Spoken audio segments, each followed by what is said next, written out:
Well, was it an oversight or a lie? Because last time I said, all right, we're finished with this and we can move on, I left one real important thing out in our thinking through this doxology from First Timothy chapter 1, verse 17. After Paul expresses, I just think it's more than poetic, but it's poetic.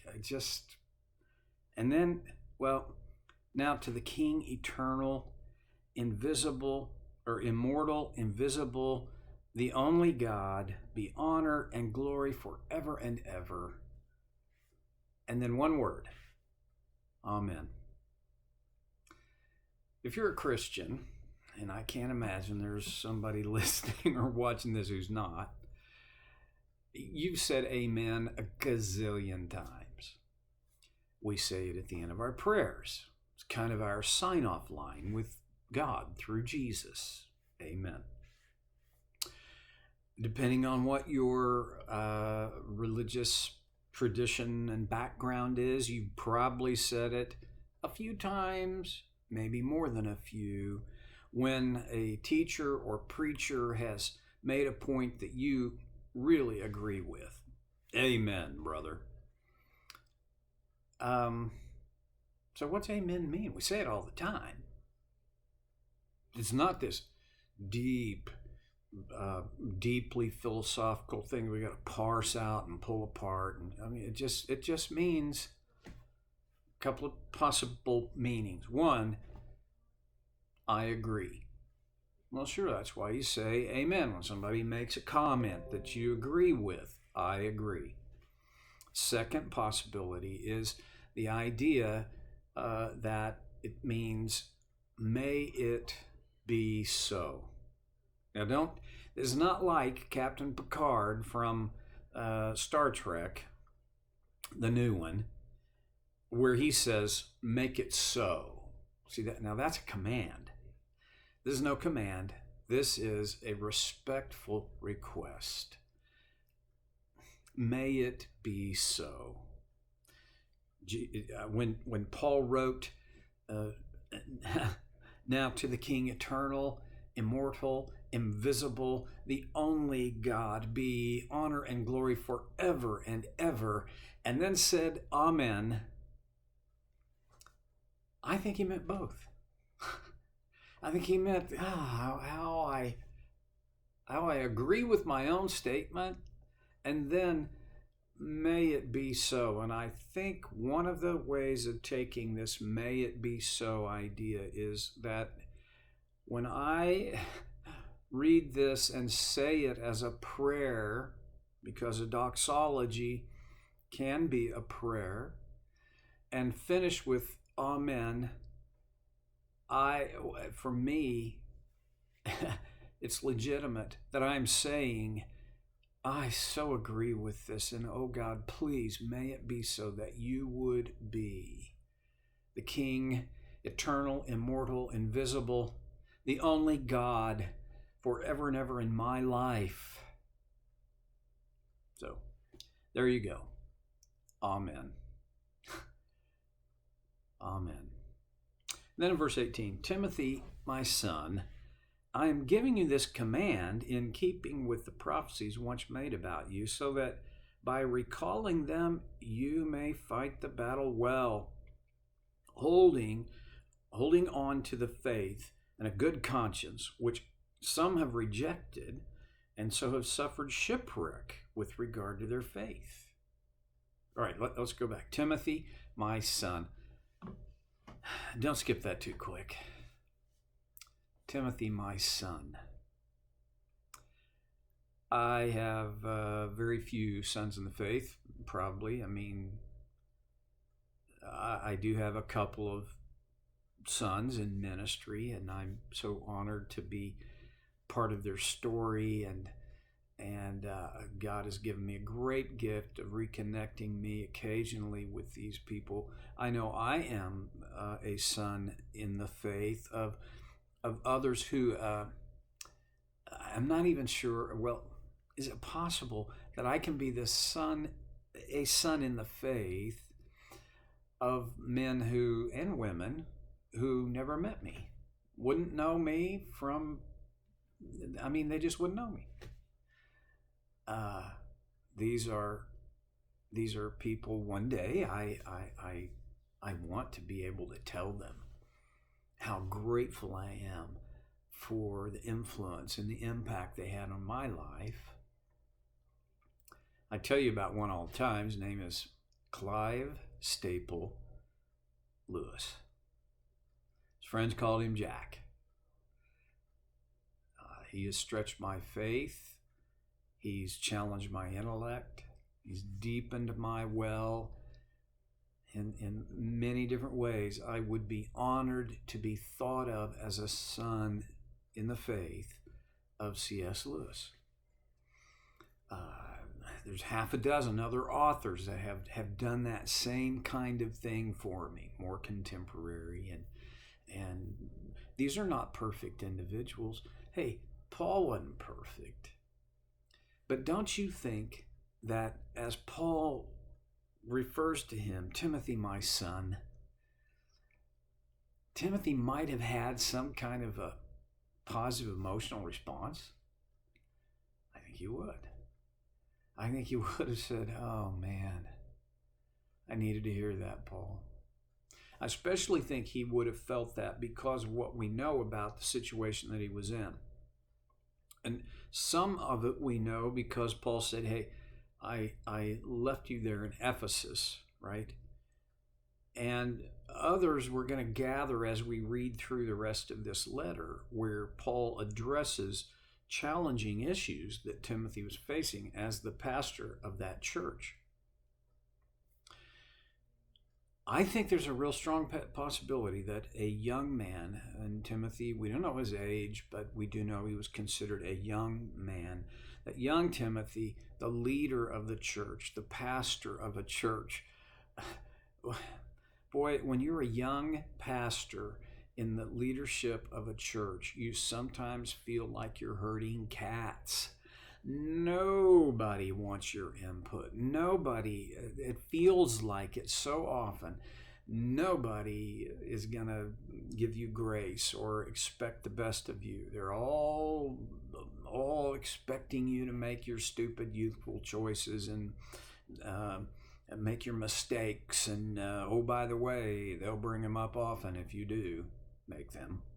So I can only say this out of my own experience. And let me just say, it doesn't take 100 people to make a young pastor feel that way. In my youth, my youngest days in ministry, it was just a handful. 3 or 4. But boy, they were vocal. And they were relentless. Felt like to me.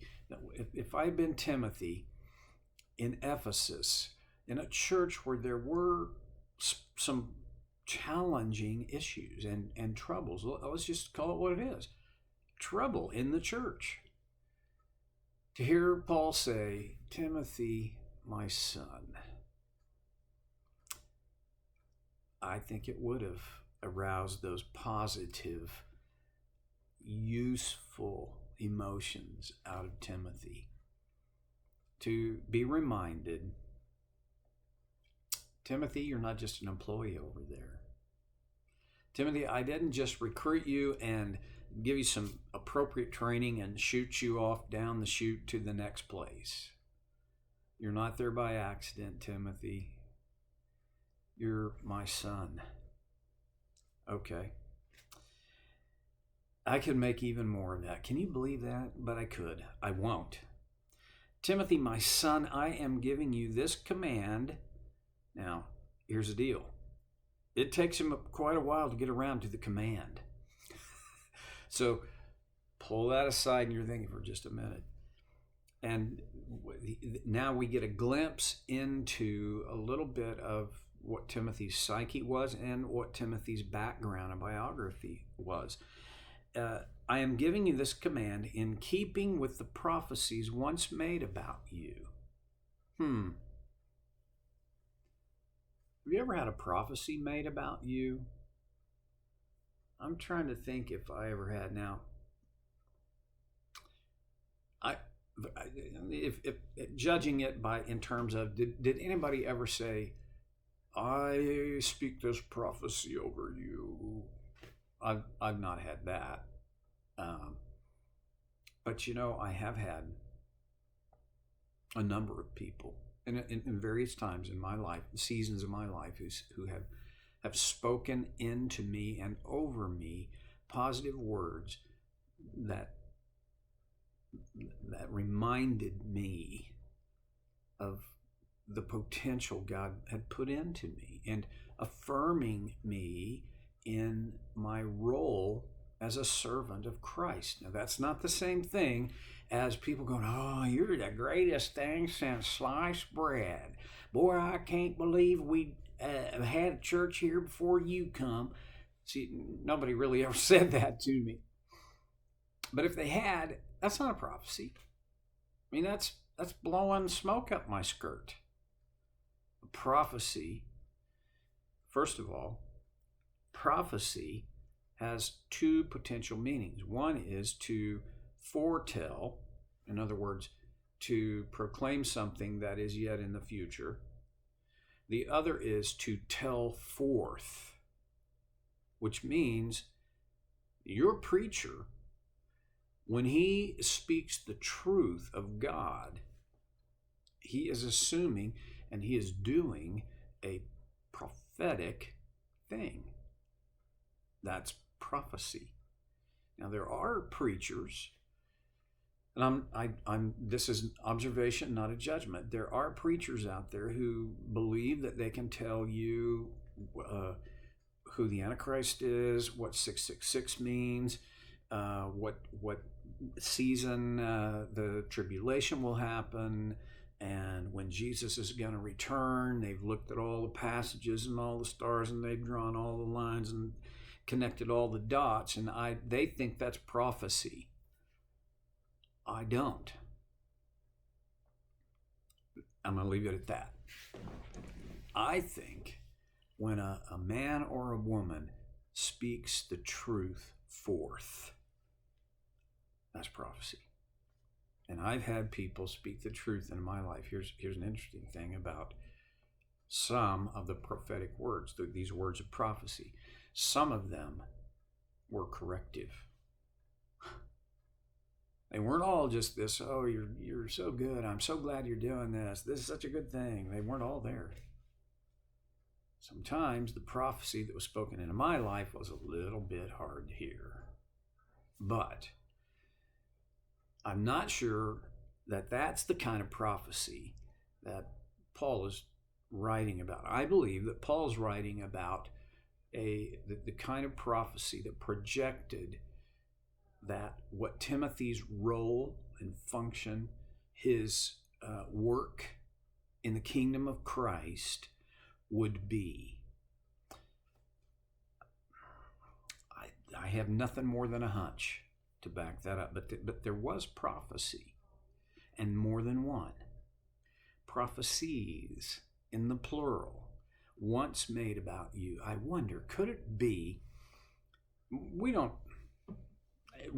There's no record of this moment happening. We don't know where, when, how, who. We don't know. So I'm left to wonder. Could it be that there was a moment where Paul formally ordained Timothy into his work of ministry? And in that moment, part of what Paul would have done, I believe, is he would have gathered other mature Christians around. They would have, I think, because it was a practice of the first century church, they would have laid hands on him, they would have prayed, and maybe at that time, men spoke prophecies.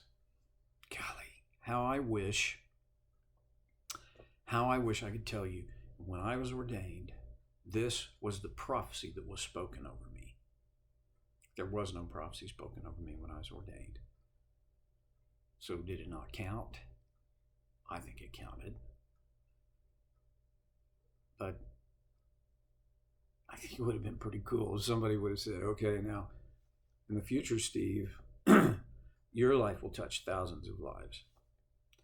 You'll be able to write and speak and counsel and lead in cities that most people think are impossible for the imprint of God's work in someone's life.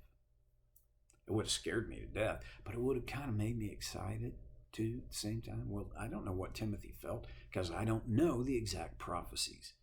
Let's draw some conclusions, and I'm already 30-some seconds over time, so there's not a chance now. I've burned it up. Next time we'll do a little bit of thought about what might those prophecies have been, and who knows where else we'll go on Soul Care with Stevie Boy.